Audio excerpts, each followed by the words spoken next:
Assalamualaikum warahmatullahi wabarakatuh. Perkenalkan nama saya Muhammad Rafiq Irsyad. Pada kesempatan kali ini saya akan menjelaskan jenis-jenis drone. Drone telah menjadi alat penting dalam berbagai bidang, dari hobi hingga industri. Drone menawarkan potensi yang luar biasa. Pengantar, definisi dan klarifikasi drone. Drone adalah pesawat tak berawak yang dikendalikan dari jarak jauh. Drone diklarifikasikan berdasarkan tujuan, termasuk hobi, komersial, militer, dan pengawasan. Yang pertama, hobiistik drones. Drone yang digunakan untuk hobi dan rekreasi. Yang kedua, komersial drone. Drone yang digunakan untuk keperluan bisnis dan komersial. Yang ketiga, militer drone. Drone yang digunakan untuk keperluan militer dan pertahanan.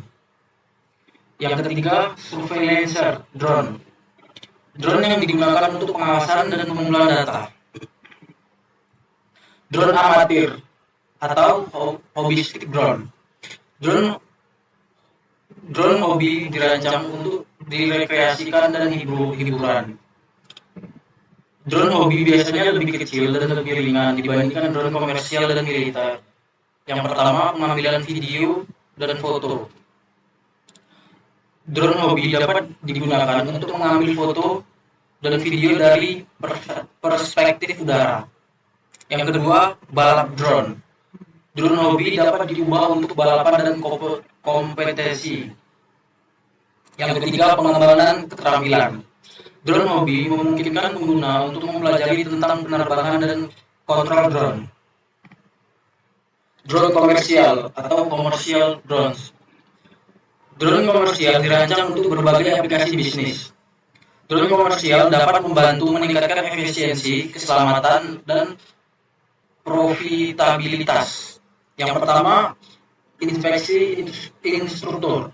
Drone dapat digunakan untuk memeriksa jembatan, jaringan listrik, dan infrastruktur lainnya. Yang kedua, pemetaan dan survei. Drone dapat digunakan untuk membuat peta dan survei area yang luas. Yang ketiga, pengiriman barang. Drone dapat digunakan untuk mengirim barang terutama di daerah terpencil. Drone militer atau military drones. Drone militer dirancang untuk keperluan pertahanan dan keamanan nasional. Drone militer dapat digunakan untuk pengawasan, pengintaian, dan serangan. Yang pertama, pengawasan. Drone militer dapat digunakan untuk memantau area yang luas dan mengumpulkan informasi. Yang kedua, pengintaian. Drone militer dapat digunakan untuk mendeteksi dan melacak target. Yang ketiga, serangan. Drone militer dapat digunakan untuk menyerang target dengan rudal dan senjata lainnya. Drone pengawasan atau surveillance drone. Drone pengawasan dirancang untuk memantau area dan mengumpulkan informasi. Drone pengawasan dapat digunakan untuk keamanan, penegakan hukum, dan pengumpulan data. Jenis drone dan kegunaan. Drone patroli mengawasi area yang luas dan mendeteksi aktivitas yang mencurigakan. Drone pengintaian pengumpulan informasi tentang lokasi dan aktivitas target. Drone deteksi mendeteksi ancaman seperti senjata atau bahan peledak.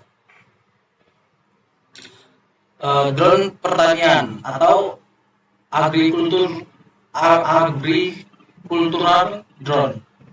Drone pertanian dirancang untuk membantu petani meningkatkan efisiensi dan hasil panen. Drone pertanian dapat digunakan untuk penyemprotan pestisida, pupuk, dan benih. Yang pertama, penyemprotan pestisida. Drone dapat menyemprot pestisida secara manual dan efisien. Yang kedua, penaburan benih. Drone dapat menaburkan benih dengan presisi tinggi. Yang ketiga, pemupukan. Drone dapat menyebarkan pupuk secara merata dan efisien.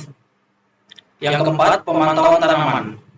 Drone dapat digunakan untuk memantau kesehatan tanaman, mendeteksi masalah pada tanaman tersebut. Drone pemadam kebakaran atau firefighting drones. Drone pemadam kebakaran dirancang untuk membantu memadamkan kebakaran. Drone pemadam kebakaran dapat membawa air atau zat pemadam kebakaran dan menyemprotkan ke api. Pemberian air. Drone dapat menyemprotkan air ke api untuk mendinginkan dan mengendalikannya. Deteksi api. Drone dapat menggunakan kamera thermal untuk mendeteksi sumber api dan memperkirakan penyebab api. Drone pengiriman atau delivery drones.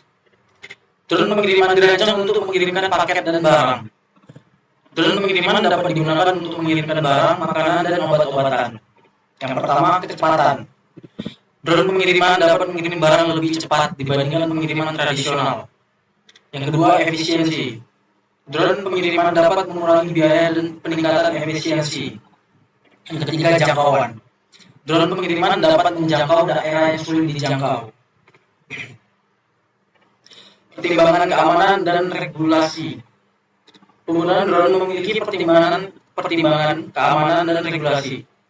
Penting untuk mematuhi peraturan keselamatan dan peraturan drone untuk memastikan keamanan dan privasi. Yang pertama, keamanan penerbangan.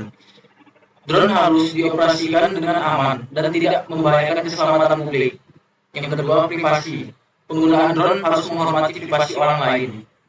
Yang ketiga, peraturan. Ada peraturan khusus yang mengatur penggunaan drone di berbagai negara. Terima kasih. Semoga apa yang saya jelaskan mudah dipahami.